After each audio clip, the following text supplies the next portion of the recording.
Seconds. Got an intro How many video playing seconds? right now. 30 seconds. Got an intro Oh, video playing now.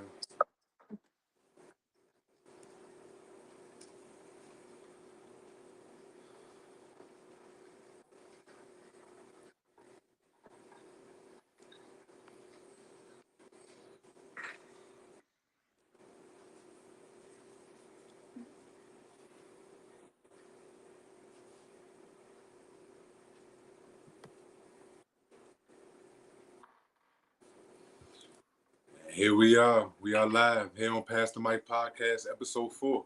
We are here. We got a DMV legend with us today, man. I don't tread lightly. I don't speak lightly when I'm talking about some of my guys, man. When I'm talking about the guys that grew up in this area that I got a chance to actually see grow up and evolve and into the men that they are. This is one of the guys that I hold in high regard as far as what they did on the basketball court, but as far as what they did off the court as well, as far as pouring back into the youth. I mean, when you talk about this guy's resume that we have on the show today, it speaks now for itself. His junior year at Archbishop Carroll High School, he averaged 18.7 rebounds, 4 assists. He was a team captain, WCAC All-Conference candidate. His senior year at Suitland High School, he led the team in scoring. Senior year, averaged 20 points, 8 rebounds, 2 assists, 2 steals, and a 20-6 record. With the first Prince George's County 4A League championship in 20 years. He also scored 18 points in the 2005 Capital Classic. Make no mistake about it. I'm here with Christian Jackson. Christian Super Boo Jackson. How you doing today, brother? I'm doing great, man. Thanks for having me, Mike. Of course, man. I appreciate you for blessing me with your time, man, and gracing me with the opportunity to come on the platform and break bread with me. Yes, sir. Yes, sir, man. Let's start from the beginning, though, man. Like, you start me about your. Let's talk about your upbringing and how you even got into your love for the game of basketball coming up in the DMV area. Man, well, it all started in Alexandria, Virginia. A lot of people, they think I'm from D.C. and Maryland because of a lot of my work has been done in D.C. and Maryland. The bulk of my work, just in terms of basketball, has been done in D.C. and Maryland. But it started at a recreation center called William Ramsey Recreation Center. Rest in peace to my Uncle Frank. He was the assistant center director there for over 20-something years. And my cousin Daryl, he was a pro basketball player who, frequented the rec center. He was always there. Like, that's like where my love for basketball really started. Just, seeing the likes of, Keith Bogans, Michael Horton, Damon Jackson, Kobe Turner, Val Brown, like seeing those guys come through your rec center, it do something to you. You know what I mean? Yep. Pause for the pause people on here. No But question. seeing those guys come into your rec center is very it was very influential, just in terms of my basketball, just being a young man. Like I said, being able to share the court with those guys at a young age, like when it was before my time. Like I said, those guys were 18, 17, 16 years old, and I was 10, 11, 12. And like I said, I had the metrics. I was a tall kid, you know what I'm saying? And I was big for my age. So it was easy for me to, I guess, quote unquote, hold my own at a young age, you know what I'm saying, playing with those guys. Because, like I said, you talking Keith Bogans, we know his story. Michael Yeah. Horton went to Allegheny, averaged 30 points a game at Allegheny, ended up going to Cincinnati, started point guard at Cincinnati, shared the backcourt with Steve Logan. Then you talking Damon Jackson on that all-time defenders list at Georgetown, played at Georgetown, went to T.C. Williams, all Metropolitan. Then you talking Kobe Turner, led the nation in scoring, three-point shooting at Dayton. Val Brown led the country in scoring at GW. So those guys, they were at my center all the time. Like, they're from my city. So that's where it started, man. How big of an advantage was that playing up? You said you were playing, you were 10 years old playing against guys that were like 17, 16 and stuff like that. I've heard that so many times from high level players that one of their biggest advantages was when they were young. They played up and played against the older guys and played with the older guys. What was the biggest, how much of an advantage was that playing up as a young guy? When I got out there with my peers, I looked down on my peers, like in terms of just our basketball. Like I just didn't feel like they were playing with the level of guys that I was playing with, like at that type of age. So when I got out there, that it was so imperative for me to show like the difference, like at a young age. Like I spared no expense on my friends. Like I didn't care. You know what I mean? Like anybody will tell you, like I coming up to it wasn't easy being my friend, just in terms of, because like we were friends, but I don't believe you could be friends and compete at the same time. That was just my belief. Right. So sometimes those lines got scared, and that was that. Like I didn't have no problems, being handsy with my friends, like whether it was fighting or whatever have you. Cause that's just with basketball, it was always my oil and water. Like as good as, it's done a lot of great things for me, but at the same time, it always brought about, you know what I'm saying? Like like like the ugly side of me, in terms of just, instead of saying ugly, I would say competitive side. I was just super competitive at that young age. I didn't want to lose. I felt like I should have been beating the older guys and things like that. Just that self belief, like I always had that. Like I'm an extremely confident man, and I was an extremely confident young man, and I think that's what propelled me to be the individual like that people see now, like the Super Bowl and all that stuff like that. That's that 12-year-old boy, that 10-year-old little boy. That's when it really started. Just but by the time I got to 12, like I said, I didn't see no peers. Like my peers, the 12-year-olds, if you were 12, 11, and things like that, like I didn't, like that wasn't competition for me. That was just me playing with my age.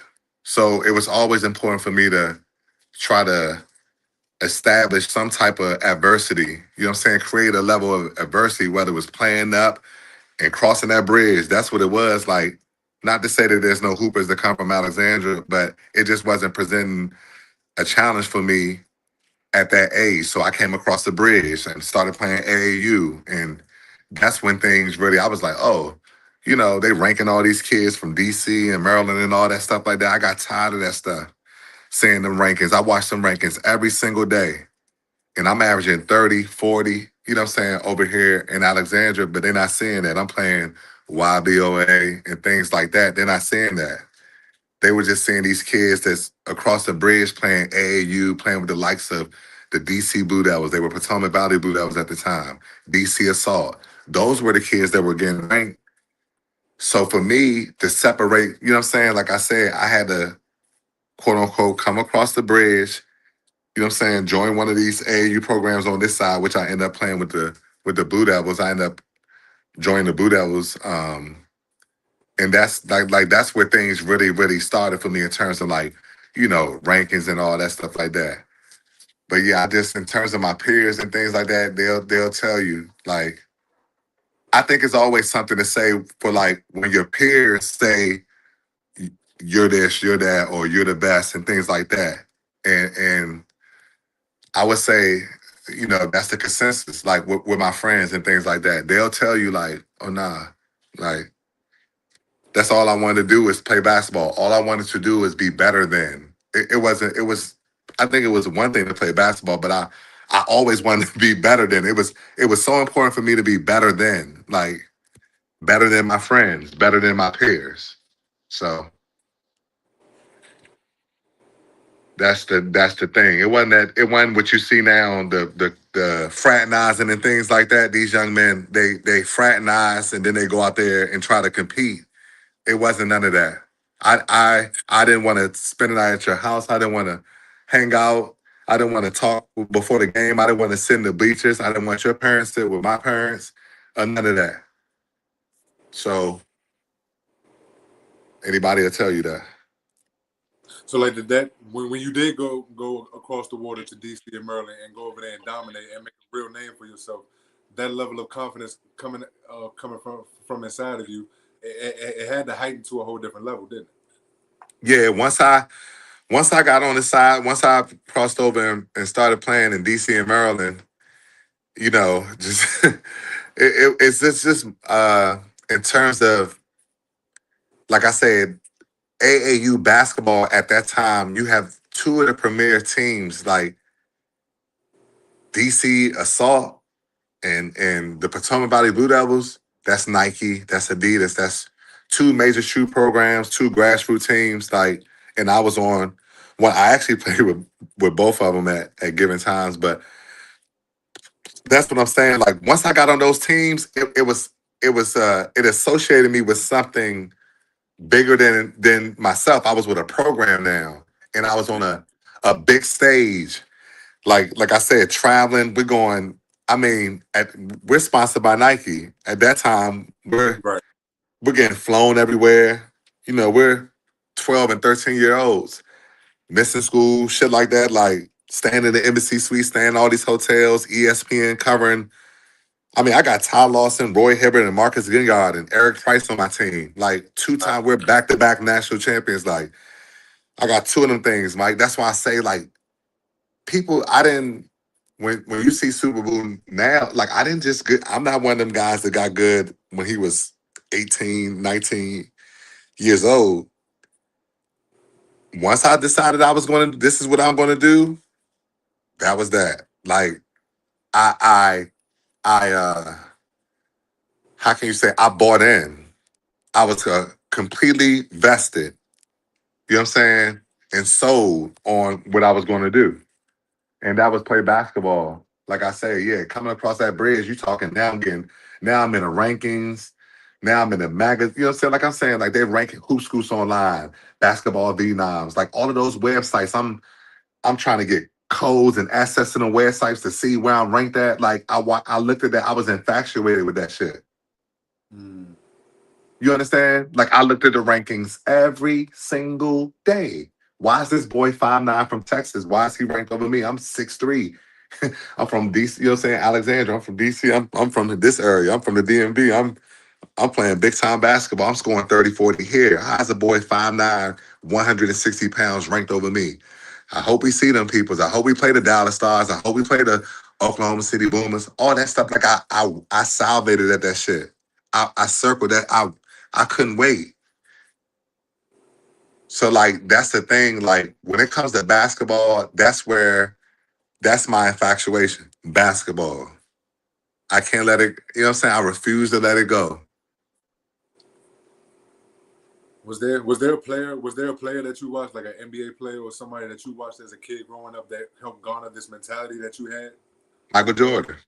Michael Mike, Jordan is the sole influence in terms of Michael Jordan is like, I think for all of us or any person that plays basketball, the Michael Jordans, the LeBron James, all of those guys they're they're at the pinnacle of they're at that, you know what I'm saying? They have reached the level in which we dream of.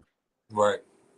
So it's easy to look to those guys like me saying I look to the Michael Jordan and things like that or whatever like that. Like I mean, we know the commercials, we know his story. So like it was he influenced the masses. You know what I mean? Yeah. But when you just asking me my personal account, like just seeing that, like I'm like, wow. Like that's what you can do with a basketball. You know what I mean? And one thing I love is that attention. Like I love 20,000 in the stands. You know what I'm saying? That's my thing. Like I'm at the arena early because all of that is it's like a build up. I love the people in the stands. And that's what I saw, like Michael Jordan. All those people, they were there to see one guy. Like I have a saying, it can only be one. Like there can only be, you know what I mean? There can only be one. You got all those guys, it's 400 jobs, 400 guys in the NBA. And this is the guy. His peers, they anoint him. This is the guy. The broadcasters, this is the guy. The media outlets, this is the guy. So for me, I always, in my respective right, want to be the guy. That was my influence. Michael Jordan. I didn't see those other guys. Like, I knew he was competing against them, but I only saw one guy. And then when he phased away, you got your Kobe coming in and things like that. But the next guy behind Michael Jordan was Dwayne Wade. That's my that's my second greatest influence in terms of stature, height, size. You know what I'm saying? Scoring ability. I think I shoot better than Dwayne Wade. Shit like that. Like I think I shoot. You know what I'm saying? Way better. But he's extremely way more athletic than I am. You know what I'm saying? Whether it's offensively, defensively, whatever like that. So in terms of a perfect basketball player, I would just love that level of athleticism. Just in terms of being able to just, I mean, all-time leader in blocks for guards, just affect the game steals, you know what I'm saying? Just to be able to affect the game defensively like that. And then offensively, just instead of just I finished well around the rim, but all those are just turn the ball over, just dunking the ball, dunking the ball, dunking the ball. It wouldn't be no layup. It just be I just dunk the ball, dunk the ball, dunk the ball. So like that's how Dwayne Wade, I was like, look at that motor. That's what I missed, especially young. That's what I missed, the motor. That's what those guys had. So that's why it was like when you like who's the player you look to, those two guys, Michael Jordan, Dwayne Wade, because of that motor. That's something I never had was like I never had a motor. I just relied on my metrics, just putting the ball in the hole, just being bigger, stronger, faster, whatever. Never never really been in basketball tip top shape to where you can really take over a game and then influence the game. All the things I accomplished that on just God given ability and talent. No, all the working out and things like that. No, that's why it's mind blowing how much that He allowed for me to just do all of this with that you know what I'm saying, accomplish so much with basketball, which it never really amounted to no significant money or nothing like that. But He allowed for me to do so much with the basketball. Effect, I hear people all the time, they want to, whatever. Like so many people are like, I'm this great basketball player. But He didn't, in terms of monetizing off of it and endorsement, all that stuff like that, whatever. Like that, I don't think that was my thing. Like I'm like, damn, but I'm so, you know what I'm saying? Like, I got pros, I'm working out with these teams. I got NBA guys saying that I'm, you know what I'm saying, I can play at this level. Just never been able to sacrifice, make the ultimate sacrifices, whatever it was. Like, that was my thing. As a young guy, when I got older, started playing professionally, whatever, that was my thing. And like those guys, more so Michael Jordan and Dwayne Wade, he had his vice, whether it was gambling, you know what I'm saying, drinking, whatever it was. He had his things, but this I wasn't talented. I mean, I wasn't like athletic like that to where you can cheat the game. You know what I'm saying? Like, Yep. nah. Yeah, you can't. I wasn't never like, even as a young man, I wasn't never super athletic to where you can cheat the game. So for me to be not making certain sacrifices and not taking care of my body and things like that as a young age, that was to my detriment early as a basketball player. No, that's real. That's real. That's definitely something important that the youngest got to take. You got to take full advantage of is that ability to be able to move as freely with your body as you can at such a young age and have that freedom to be at some of your peak athleticism and things like that and take advantage of that training and take advantage of that discipline and so it definitely it's benefits of it in the long haul and it's definitely something that the younger generation has to be more mindful of and definitely pay attention to more. Yeah, fluidity is what they pay for. Like the metrics, fluidity, how fluid you are. Like you have to be fluid as a basketball player. You play 82 games in a season. You Yeah, overseas, you play 33 games in a season. You in college, you play 33 games in a season. So your body has to be fluid. You can't. You're playing back to back nights and you're traveling, flying on buses, things like that. So that's the things that I negated. I didn't care for none of those things, Mike, because I knew once I show up, like you see me now, whether I go to work, I don't go to work, whether something's going on in my personal life or it's not. Once I show up to the gym, you get the same super boo.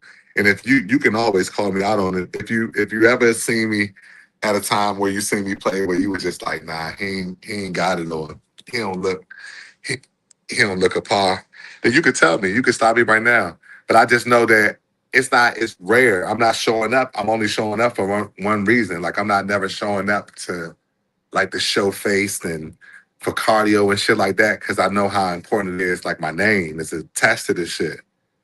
You know what I mean? Like I know my name is attached to this shit. If I at 40 years old, I turned 40 on Saturday. At 40 years old, if I go out here and play in one of these men's league and things like that, they're gonna expect the same guy that they've been seeing over the last, 20 years. And I don't think that is unfair or anything. I just think that's what I built. That's that you know what I'm saying? For people to hold you to that type of standard at 40 years old, for me, that says it all. You know what I mean? Like how many guys have been held to that standard. So I think for me that's very important. Talk to me about your junior year in high school. I remember I noticed you went to Archbishop Carroll High School. That's one of the high schools I went to as well. I went there for my freshman and sophomore year too. When I was there, I remember seeing guys like Chris Joseph. I remember my freshman year was his senior year before he had went off to Syracuse and obviously played with the Boston Celtics for a little bit. Just talk to me about your time playing at Carroll and some of the high level guys that you went up against that went off to have prominent careers and some of the battles you had and some of the accomplishments you had as a junior at Carroll. Well, my junior year at Carroll was a very it was a very precarious season. I missed my first 6 games of the season. I was suspended. I got so many stories, Mike. This is crazy. Fred Brown, who the infamous Fred Brown, who played for Georgetown and threw the ball away in that game against North Carolina, whatever like that. He ended up being my coach my junior year at Carroll. And I was already there. I was like I said, that's my junior year. I was been at the school for 3 years, and I had big, expectations and plans going into that junior year. But him getting the coaching job, he brought in like 5 or 6 players. And you talk about a young man was the first freshman to start the season off on varsity in 25 years at the school. I'm that young man. In terms of there was a rule at Carroll, like you didn't play varsity, start the season off on varsity. You was moved up. Maybe you played freshman JV first couple of games, you got moved up. It was just like the thing with the coach who was there, Carol Holmes. He was there for 20 something years. That was his rule. Like he just didn't bring in freshmen. Like he didn't allow for freshmen to play varsity no matter how good you were. But like I told him, I said, I'm a freshman like y'all haven't seen before. Like I said, I've been playing with them men since I was 10 years old, 11, 12 years old. Them Keith Bogans, guys that compete in this league. Like I've been playing against these guys since I was 10, 11, and 12 years old. I was a very opinionated and a very outspoken young man as well, Mike. So like when you got a 12-year-old, 13-year-old little boy telling you what, you know what I'm saying? Like I was one of them guys because I was around those guys. They ain't never, God bless those guys. They ain't never punched me in my face, hit me, you know what I'm saying, or whatever, shut up. And that's probably was the thing. Like that shit spilled right over into my high school, right over into my college career. I was so outspoken. I would tell you what I'm going to do. I was so assured of myself. Like I said, just for all the talking, I never made no money playing in no NBA shit like that. Like I should be a 18-year, 19-year a vet. Like just from a talent standpoint. Like I mean, I say that with confidence, but I just could never get out of my own way. That junior year at Carroll, I set those 5 games. He brought in those guys. They try to bring me off the bench, whatever like that. You know what I mean? It was so much. So I end up the first game back, we ended up playing against National Christian. He ended up taking a leave of absence and never returning back to the school. Like Ali or whatever, like that was a whole article in the paper about that or whatever. So I ended up being reinstated or whatever like that. I ended up playing like the 6th game of the year. We played against National Christian with Kevin Durant, Lethal Shooter, Chris Matthews, Abdullah Jallo, Chris Cole. They were all on that team. That was an amazing National Christian, an extremely talented National Christian team. And I played, I sat the first quarter and I came in like the midway, like the start of the second quarter. And I finished that game with 27. Like I had 27 in 2.5 quarters. You know what I'm saying? Like me and Kevin had the game high. He had 27 and I had 27. And he was a freshman. He had 7 3-pointers that game. He made 7 threes that game. So, like, I mean, just you know, what I mean, that was my first game my junior year, and like that year went on to be what it was. I had some great games that year. Went on to be all WCAC that year, and then just coming into my, I'm sure we'll talk about my senior year, but like that was kind of my junior year, like just having to deal with that at the beginning of the season. It could have derailed me, but it didn't. Like I still salvaged what I could of that junior year. Got a lot of interest because, like I said, I played on the circuit and I was ranked like nationally and stuff like that. So it wasn't like what I mean. I fell off the face of the earth, but it was just like, damn, you don't want to miss 5 games to no season, let alone your junior year. And that's what happened. And I ended up missing 5 games my senior year. That's why I say like when we talk about that year, just the fact that I still played in the Capital Classic, still was all metropolitan, still was all state, all league, all county, and I missed 5 games. Like you know what I'm saying? There's just you know what I mean? Like I mean, the trials and tribulations that I went through, just in terms of just basketball, but still being able to garner those awards, those accolades, make those teams and things like that. It was so those sports writers, like I see, they just did away with the all met. I would have cried if they took away the all met when I was in high school. I would have cried. I might have stopped playing. The all met was so important. I might have stopped playing. Like I might not have wanted to play no more unless I knew just being a team MVP or something was going to give me that same, like playing the Capital Classic, being a McDonald's All American, like it was going to give me that same fulfillment. But I cried at that round table my senior year when I got suspended for those 5 games for breaking team rules. I got into to a argument with my coach and stuff like that, and he tried to suspend me, but not try. But I was supposed to miss 5 games. I ended up missing 3. That shit that. I thought about the Capital Classic. I thought about all Met. That's the only thing that went through my mind. I didn't even think about us winning. No games, no league, no county, no states, nothing. The only thing I thought about was you just ruined your chances of playing the Capital Classic. You just ruined your chances of being an all metropolitan player. That's done. You can't, you're not gonna 5 games, you're not gonna make that up. And I had a slow start. Like I averaged 8 points a game, like my first 6, 7, 8 games of the season, my senior year. When I came back from suspension, the first article, Jackson returns back from suspension, red hot. I didn't score less than 22 points the rest of the way. Once I came back from suspension, it was no more single digit games no more. You know what I'm saying? No more. That's why, like, yeah, like you talking, I mean, 30, 31 against Lago, 36, 47 against High Point. Like, it didn't matter. At that point, I was just, you know what I mean? I was in a different mode. The sense of urgency was at an all-time high. Yeah. You know what I mean? Coming off that suspension, like I said, I mean, we had a crazy schedule playing National Christian, playing some of those schools that it was important for me to put on a good showing. Like I said, I had the game high. That it wasn't me saying I had the game high. It wasn't too many games I didn't have the game high. But playing against Beasley, playing against Devin Sweeney, playing against Nolan Smith, I had the game high that game. You know what I'm saying? They beat us by 4 up Suitland, Riverdale Baptist. But it's any game that I played in, I strive to have the game high because scoring is just what I do well. So every single game that I played, my goal was to score the most points I can score for my team. Every single game. 50, Yeah. 40, 30, whatever it was. That was my only goal. Nah, that's real. I saw you at a game not only where you had 40 points, but you had another game where you had what I believe 31 points where you shot 12 for 12 from the field. You didn't miss. That's That's that insane. Largo game. It was a 3-way tie in a 4A. February the 5th. It was 2 days before my birthday, and we played against Largo, and we played them up at Suitland. It was a sold out. Like all of our games are sold out. Largo Suitland games are sold out.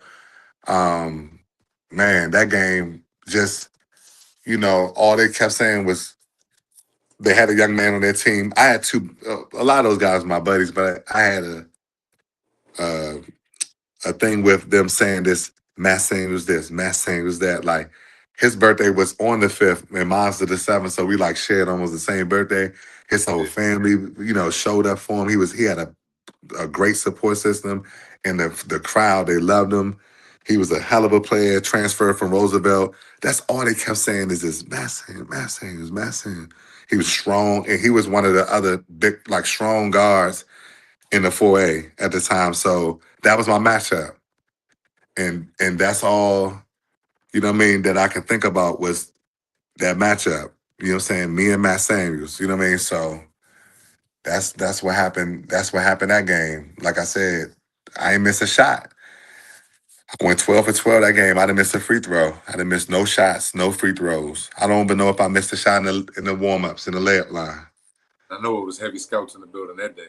I know it was. Yeah, like at that time I was being recruited by Clemson, George Washington, George Mason, Central Connecticut, like you name it. You know what I'm saying? Like Howard, Morgan State, like, you know what I'm saying? Schools like that. Like, shit, Georgetown sent me, I mean, that was just me playing with the Blue Devils. We practiced at Georgetown. So Right. just, I had that type of interest. You know what I mean? Like just a lot of interest. UConn, like a lot of interest. Like just playing on that circuit, just playing with the Blue Devils, I got a lot of attention. But just in terms of my senior year, it was all about those mid majors, Loyola. You know what I mean? Like those were the schools that were like really recruiting me. Like they were, you know what I'm saying? Like all those mid major schools. Like I ended up going to Manhattan, but Right. that was when Clemson wanted me to go to Patterson Prep School, and I just didn't want to do a year of prep. I was ready to play right away.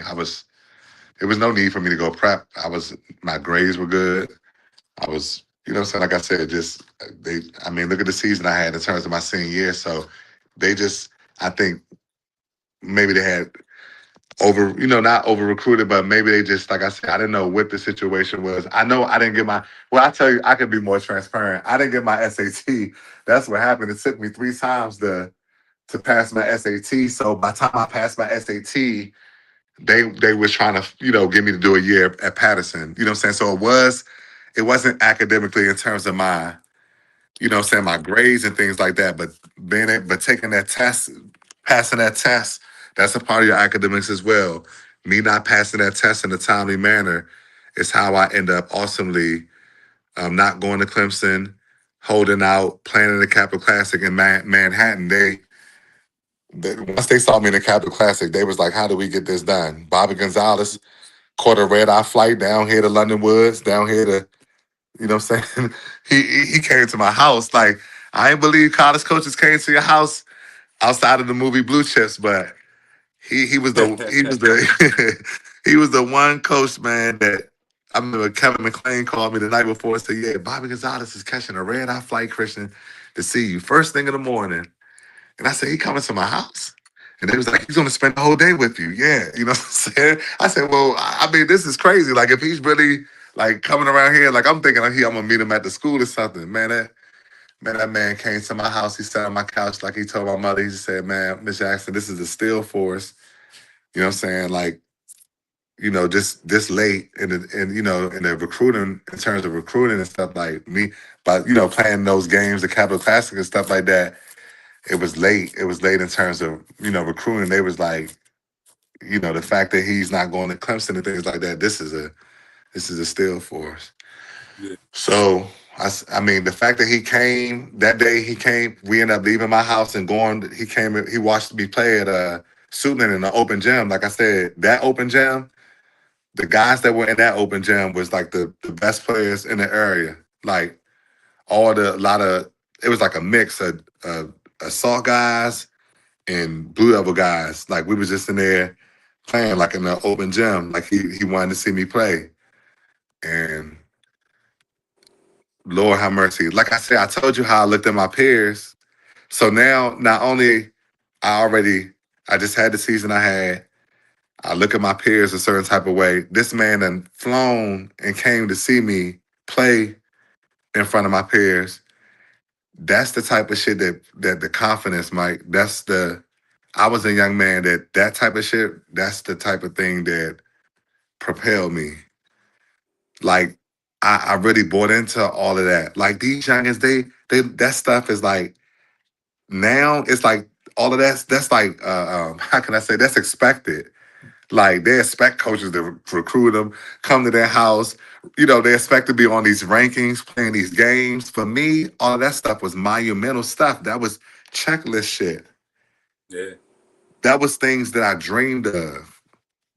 A coach coming to recruit me, coming to my house.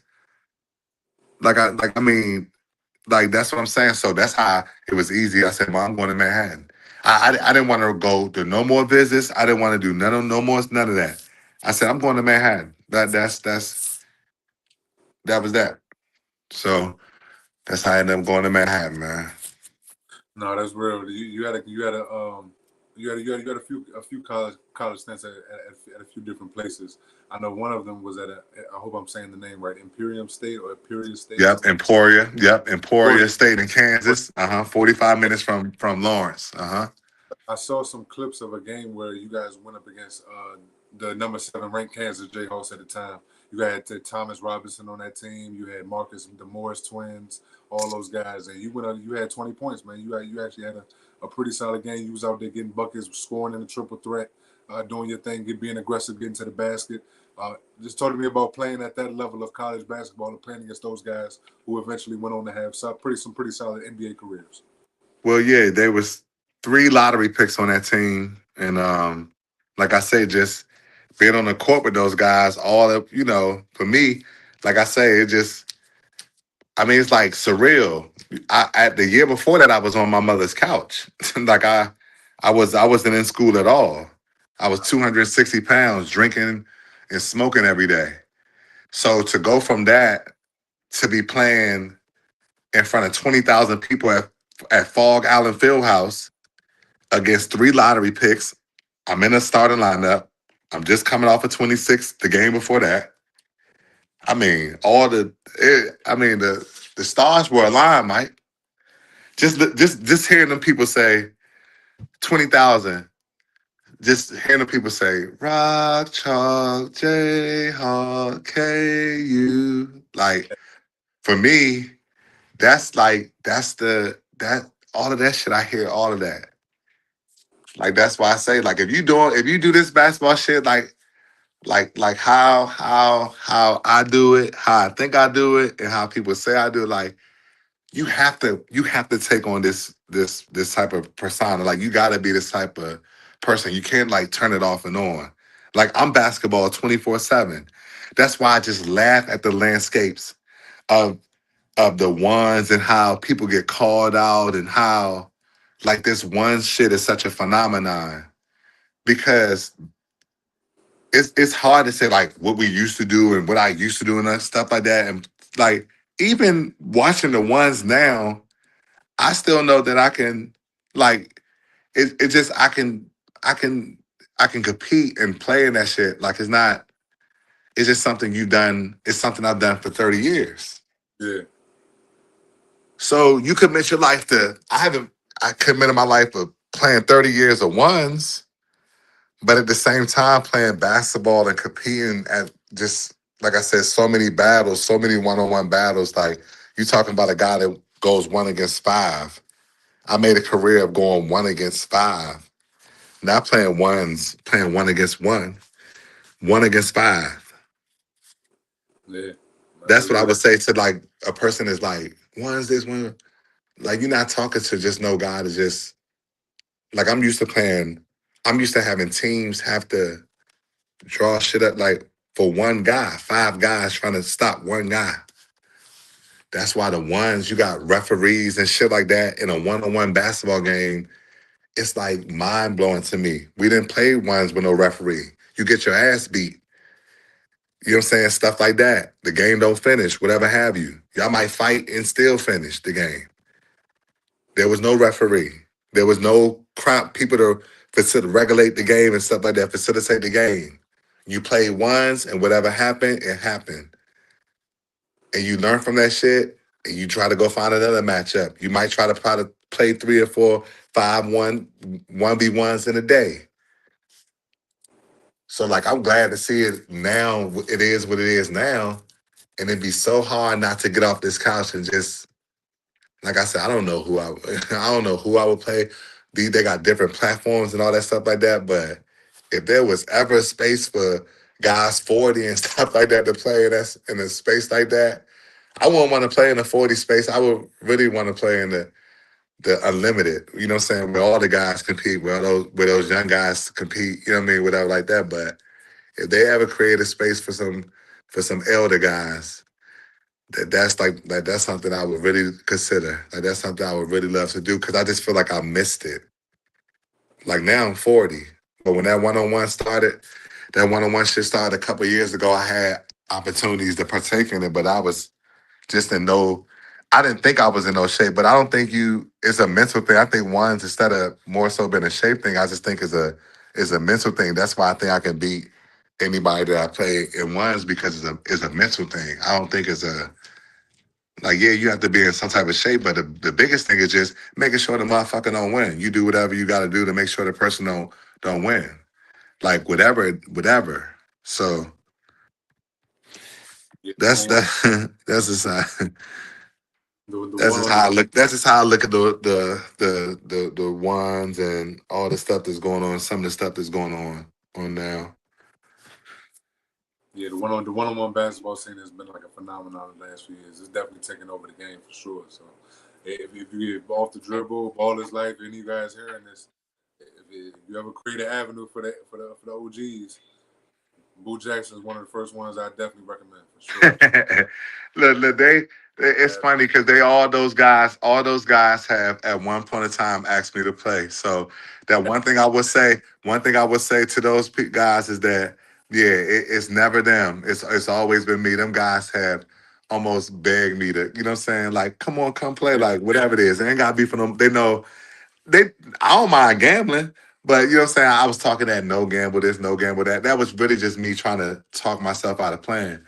But no, yeah, I look at it and stuff like that, man. I would, like I said, if I see they got some older guys playing, but those guys, like I'm not trying to play against those guys, man. I see like they got some older guys in their, in their mid 40s and stuff playing. Like I said, I would rather play in the unlimited league. You know what I'm saying? But yeah, yeah, man, I just feel like I missed it when I had an opportunity to really play. I think I just like how they use the term space. I think I would have been great for the space because I'm a chameleon when it comes to basketball. You don't know what type of, I mean, for the most part, I'm cordial and things like that. But basketball is the one thing that can make me act a certain type of, you know what I mean? Like I can't fake it. right. I'm extremely assertive and authentic on the basketball court. So I think that one-on-one space would, oh man, they will get a Super Bowl like they've never seen before because I would be so into character at that point. Yeah, you Like you know with all that testosterone and all them egos and shit like that. Like I said, it can only be one. Like how I see they got all these different guys who they saying it's one. I would have such an issue with that because my whole thing is that it can only be one guy. Like it can't be several guys. At the end of the day, it can only be one guy. Who is that guy? right. No, that's real. That's real. After your collegiate career, you play overseas professionally. How was how was China, your man. how was your professional career overseas and that experience of being able to play outside of the country and see the world along with playing the game that you love? Yeah, it was very short. It's very short lived. Like I said, God bless the McCleary brothers, Enrico and Mario McCleary, giving me my first opportunity, taking me China, Vegas, playing in these different showcases, give me an opportunity with the Sixers, the Celtics. Those guys, those two guys, man, they did all of that.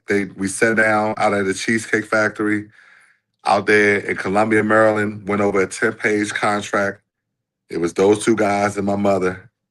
And that was that. We went from there. Like I said, my first stop was in China with the Jiangsu goalie lines. You know what I'm saying? Just being there, just like you said, just being outside the country for the first time, and China, let alone China, like just, I mean, the basketball part was, took care of itself. Like, I mean, just getting used to the culture and the social aspect of things, that was another thing.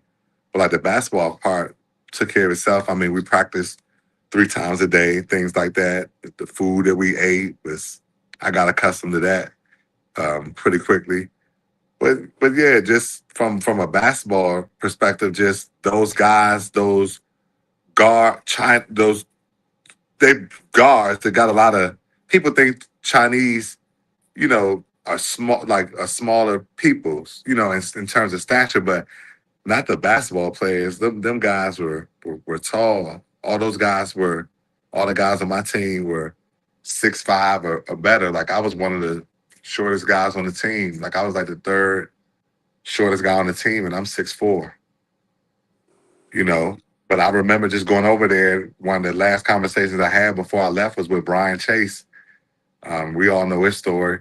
And he told me, Boo, when you go over there, be you. Don't. And what he meant by that was try to score 50. Don't try to score 25. Don't try to score 30.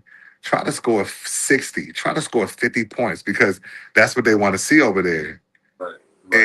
And what I did was I did the complete opposite. I went over there, scored 25, scored 30, got some rebounds, got some assists, and they sent me home. So that's, in terms of, like I say, just I wish I'd have took heed to what he was saying. Over there, they're expecting you to score 50 points if you could score 50 points, 60 if you could score 60 points.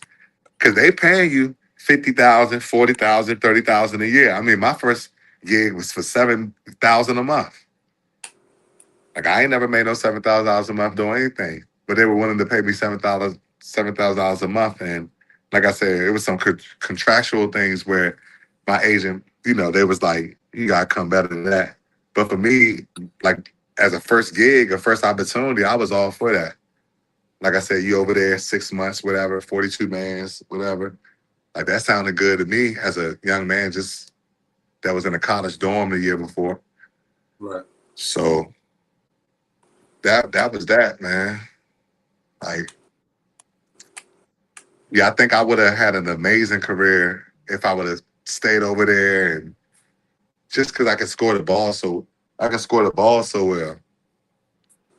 Like that's what those people want to see. They want to see you score the ball. And like I think I'm the greatest scorer in the world. Really. Respect. When was the first time you ever participated in the street ball that we have out here? Whether it was Watts, Government League, whatever the case may be. When was the first time? How old were you? Were you younger than college? Was it after pro career? When was it? I was in my early 20s, my late teens, early 20s. Yeah, like 18, 19, 20. Yeah. Okay. Mm-hmm. I was 18, 19, 20, Mike. Oh, good. Yeah. For those people that don't know, you are the all-time leading scorer in Watts history. To this day, Watts is still one of the more prominent street ball leagues that we have down here in DC. So you still hold that record down here in Watts. Do you have some memorable battles that you can think of off the top of the dome down Watts that stand out the most, or some memorable games that stand out the most, performances, whatever the case may be? I mean, the game. I hate to pick on my little brother KD all the time, but just our battles, all of our battles. Whenever I see, Kevin Durant, I think he's the greatest scorer we've seen. You know what I mean? Like you got Michael Jordan, of course. You have Kobe, of course. But just, I mean, Kevin Durant just being a 7-foot shooting guard, like Lord have mercy. We just never seen nothing like it. So all of our battles have been like some of my best battles. And like I said, the one down Watts where we actually won, I lost against someone we played down Berry Farm. When we played at Berry Farms, but I had 40 in that game. We just ended up Right, losing. right. But when we played against him down Watts, I had 31 that game. He had 39, and we ended up winning. We won 103-98. He was playing with the Stamp Mob, and I was playing with the Drew All Stars. So we ended Okay. up winning that game. So the game I scored the most, he won. And the game he scored the most, I won. But we both had 30 and 40. Oh man, putting on the show for the people, man. I mean, I just growing up, Yep, I remember yep. like for me, Goodman League growing up was crazy. I remember my father used to take me and my brothers all the time. We'll come down randomly in the summertime, any random day. I remember as a kid, I remember seeing Gilbert Arenas, Nick Young, Brandon Jennings a few times down Goodman League. I remember when John Wall and Brady Bill came a couple times, and stuff like that. Oh my It goodness. was a lot of names during like that late 2000, mid to late 2000s that Yes. came through the Goodman League for sure. It's so many different names. The and one mixtape. I remember the and one guys came through Yeah. a little battle against some of our guys. So it's been some prominent dudes and some prominent guys that have come through the Goodman League, Watts, and everything like that. So I'm just happy to see that the energy in street ball is. I feel like these last few years has been real good out here. As far as what Yes. Watts and Goodman, I mean, I'm not saying it's the same feel as as what it was back in the day, but I do see an evolution and a transgression from the down years that may have been as far as buzz concerned um, over a period of time before that. Yes. That's facts. Yeah, Yes. Yes, definitely. It's headed in a good direction. Like I said, you have more eyes and more cameras on street ball than you ever have. So I like the direction and trajectory of street ball. Like, yeah, it's headed in a good place. and we got the 30th year Goodman League coming up this summer, man. You playing? Yeah, and I'm playing. I haven't You played the playing? last couple of years. Yeah, I haven't played the last couple of years, but I'm definitely playing this summer, and I'm going to win it. We- I'm gonna get. I'm gonna give me Mike George, that 30th. George, It's George, something to George, say about that 30th, man. It's just something to say about this. yeah, You know, bro. like the 25th year, and what I wanted to get that one, but now this 30th one, like yeah, I really got my eyes set on this one. Even if I got to hold out and play just one game, I'll play that championship game. I'm gonna give me one. No, no, for sure, definitely, man. It's the demon. Talk, some of the other guys that you brought up, Keith Bogans and KD, of course, like that. Michael Beasley, we know Ty Lawson, guys you played against. Lethal Shooter is a guy that, to me, um, we know how good of a shooter he is, obviously, because of the videos that he makes on Instagram and things of that nature. But a lot of people outside of the DMV might not know that he actually was a damn good basketball player. Yes, he Before, was. before he became like a high level content creator. Uh, Yeah, Talk to me, absolutely. Chris Matthews, that you remember playing against, playing with, uh, that version of Lethal Shooter that the world might not have known or heard about. Yeah, very competitive. Good basketball IQ, can flat out shoot it. I mean, that's Chris Matthews. Good metrics, big hands, big feet. You know, so he just you didn't know how tall he was going to be, but I mean, Chris always was a hell of a basketball player. Like we competed together, we played against each other. You know what I'm saying? So we done, yeah, definitely. We have a lot of basketball experiences, and he know that I talk to Chris not as often as we used to, but I talk about I could call on him right now and he'll answer. If there's anything that I need, he's always there. So, like I say, we don't talk every day, we don't talk every week, but yeah, we done talked in the last couple of months, and I done seen him. So, yeah, I mean, look at what he's doing now, building his brand, Man, legacy. You know, the trajectory for Lethal Shooter is sky's the limit.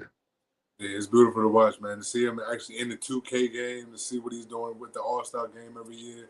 Like I said, what he does, content creating and stuff like that, it's a blessing to watch, and to see him do it at the highest level is what's so special too. A lot of people, like he said, like Chris talks about, he talks about it all the time in his videos. Everybody doesn't get a chance to make it and have a prominent career in the NBA. Everybody doesn't even get Yeah. a shot in the NBA. But what you do after you playing basketball and um, the life that you have after basketball is fully in your control, and he's definitely taking full advantage and full control of his life and what he wants to do, and made the most of it. So shout out to Lethal Shooter, congrats to him, man.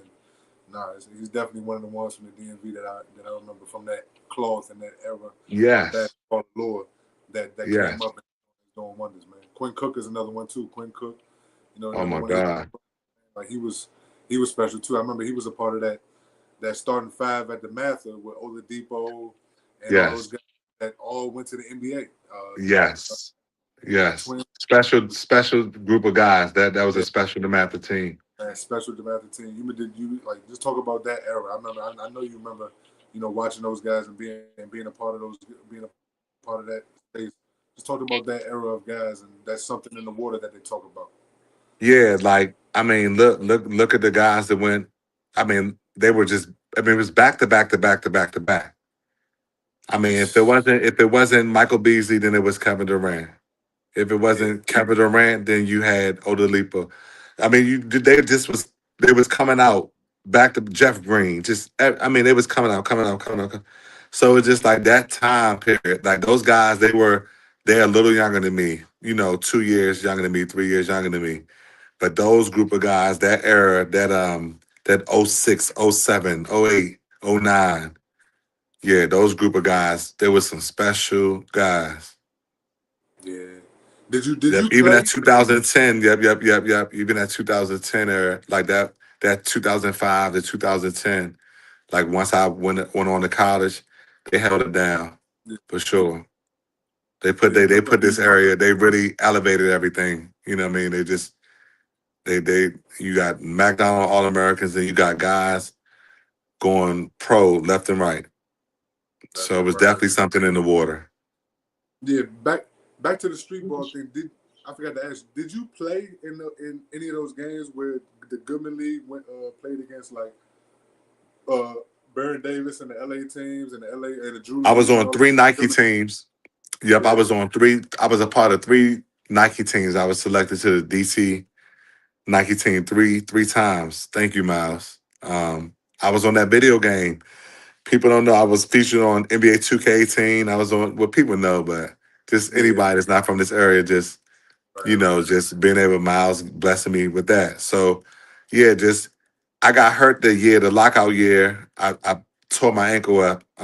It crushed me because we had a lot of stuff going on. I would have been playing, potentially playing in that game up there at Morgan. They had all the guys playing, the Chris Paul, LeBron, KD, Melo, everybody, all those guys played. I had tore my ankle up, so right. I couldn't play.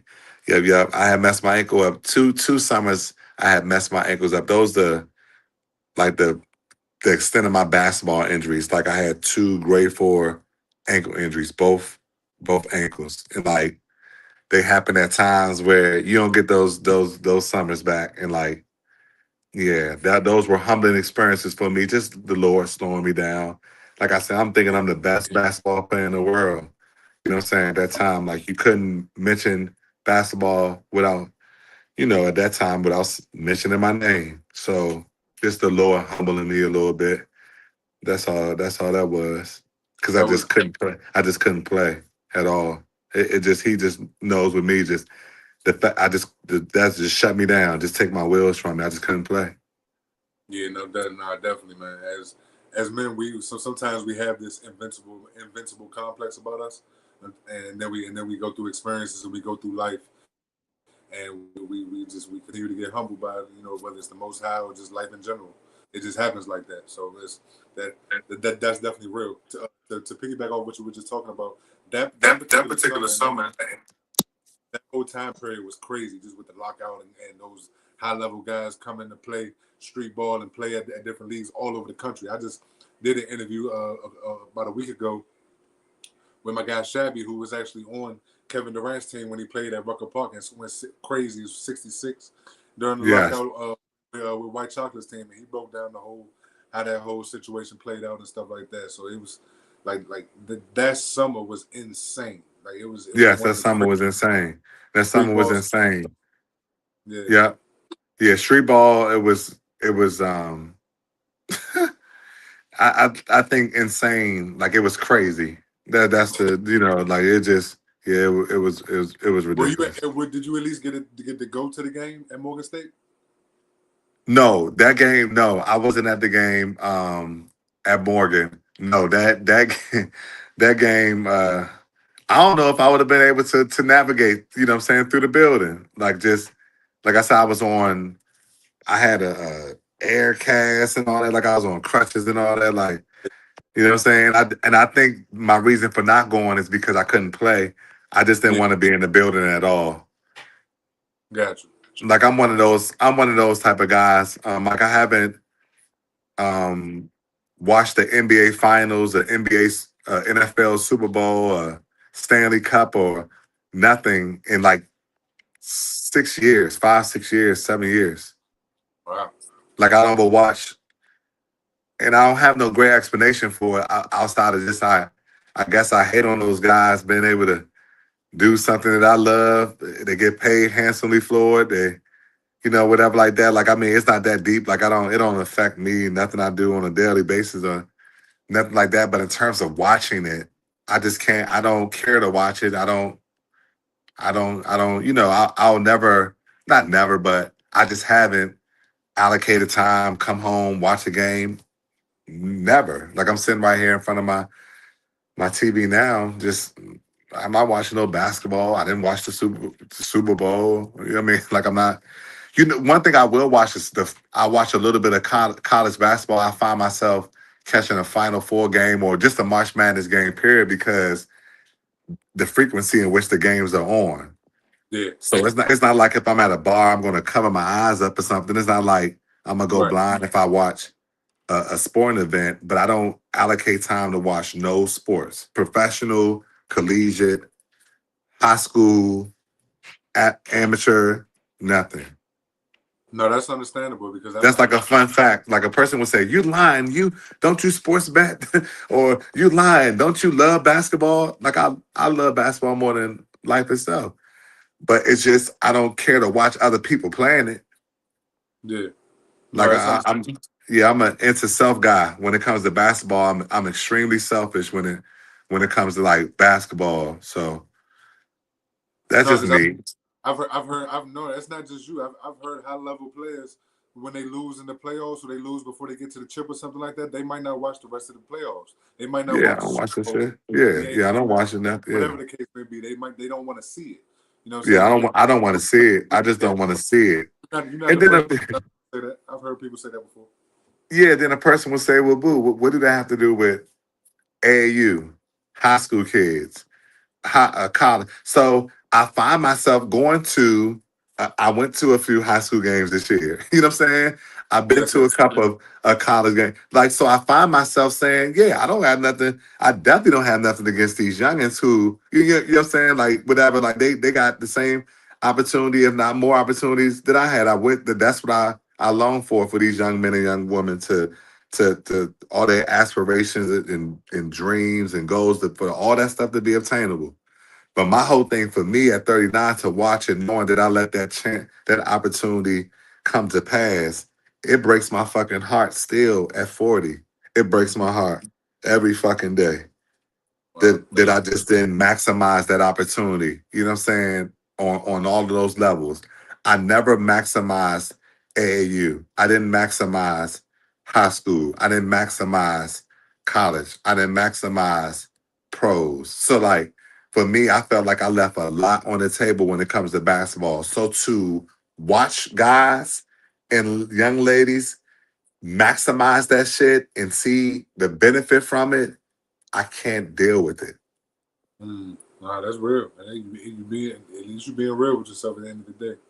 I can respect it. I can respect it a lot, man. Talk to me about uh, what you see. You said you've gone to a lot of high school games this year. What you see? What you see with these kids? Some of these kids you've actually trained up. I've seen you when I met you. Like you were training kids all the time and stuff like that. What made you want to get into training kids, coaching kids up, and get them to work on their skills and development? Well, let me answer your first question. Ant Brown is what I see. That's all I see.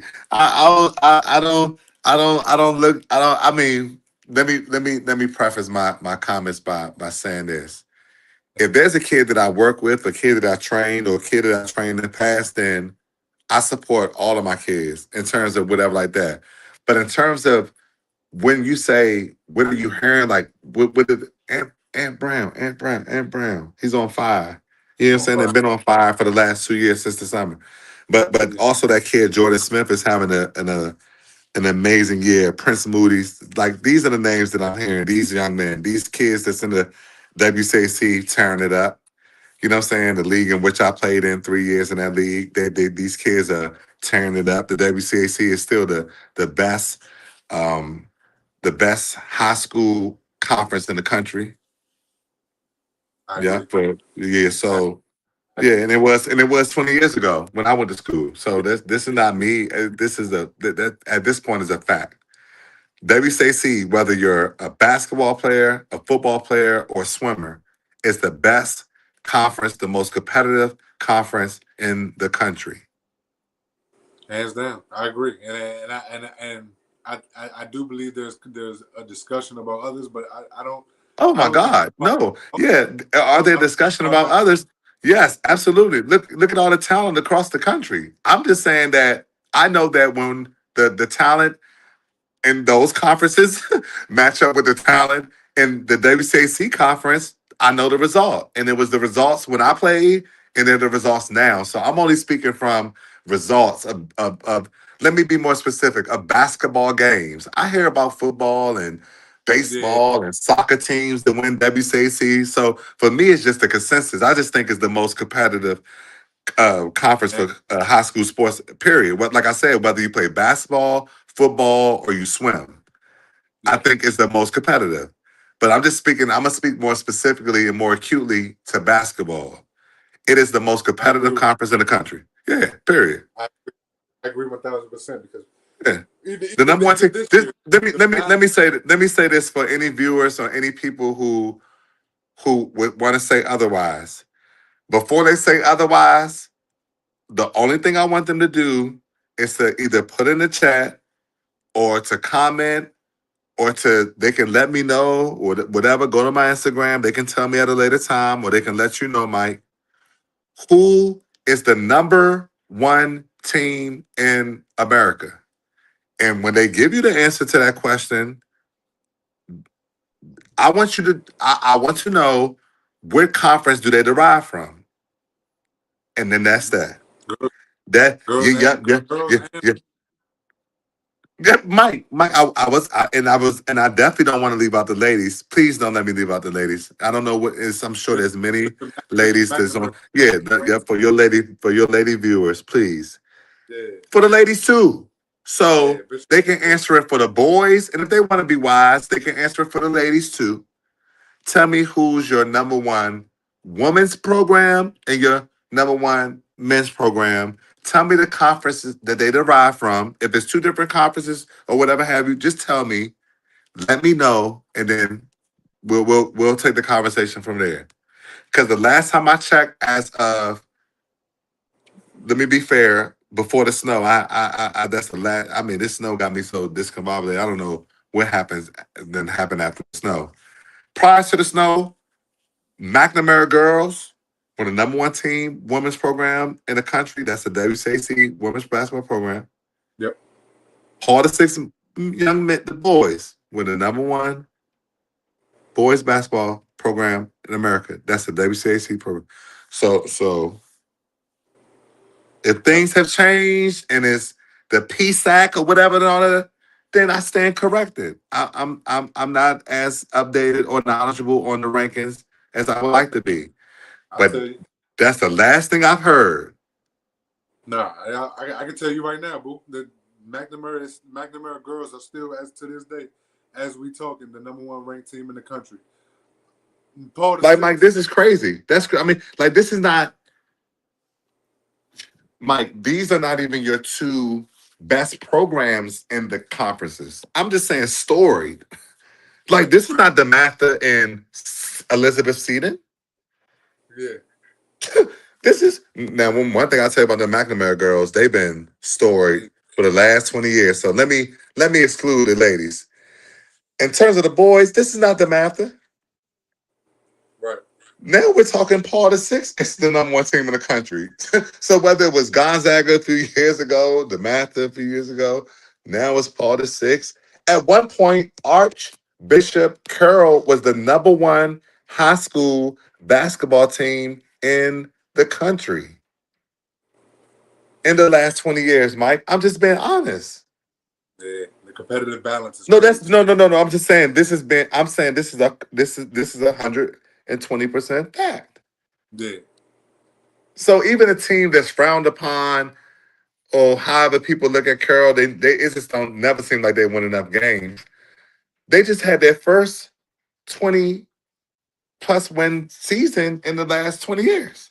yeah, yep, sure They did. still was the number one team in the country at one point. That's what I'm trying to say. Like, it's just whatever team you point to in the WCAC, at some point they reigned supreme and they were top five, top 10 in the Yep, country.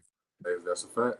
If not number one. Like I said, I'm talking Archbishop Carroll, a middle of the haystack team, as people will probably call it. If you're talking the Mather, Gonzaga, well, Paul the Sixth, the Mather, Gonzaga, and O'Connell. If those are your top four teams in the WCAC or whatever, and Carroll's the middle of the haystack, I'm saying at some point, at one given time, that program, the Carroll men's basketball team program, was number one in America.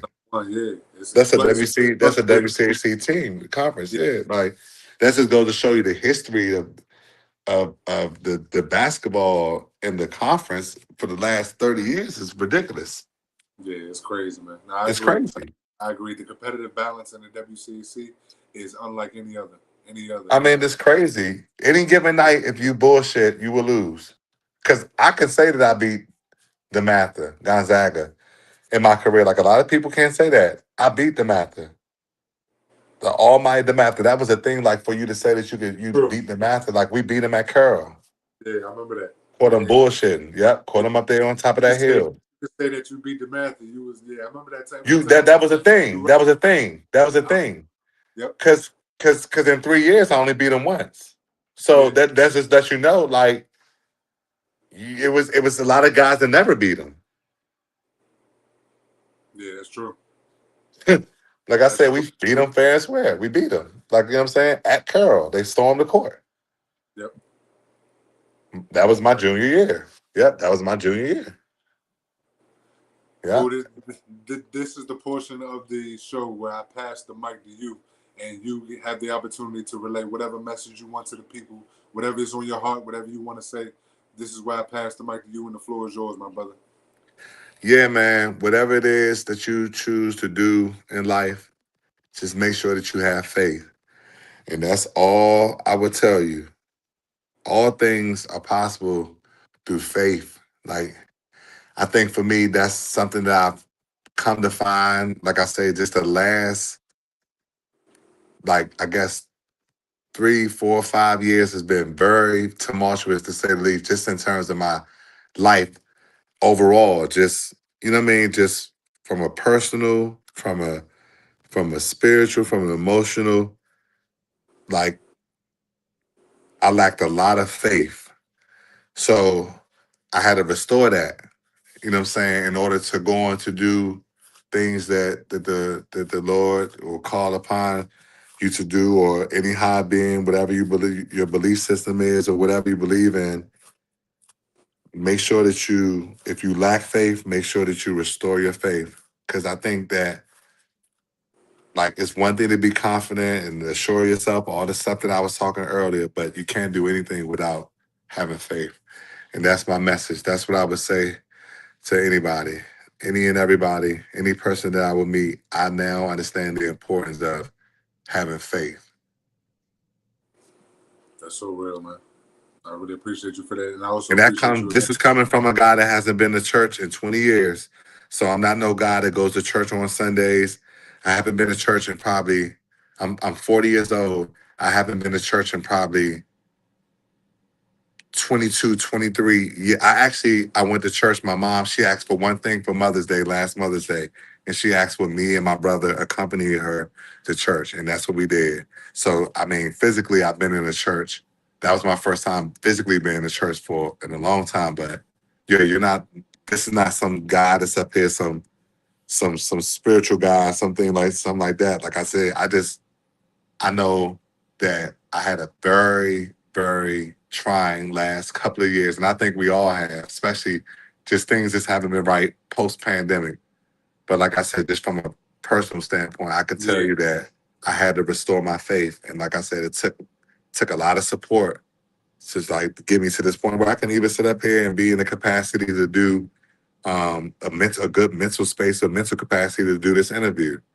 Like, you know what I mean? yeah, Like it take a lot of faith and restoring my faith to get to a point to do that. So like I love you to death. I was when you text me the other day, I couldn't like I know we had talked about it before, but I said, yeah, I definitely can't wait.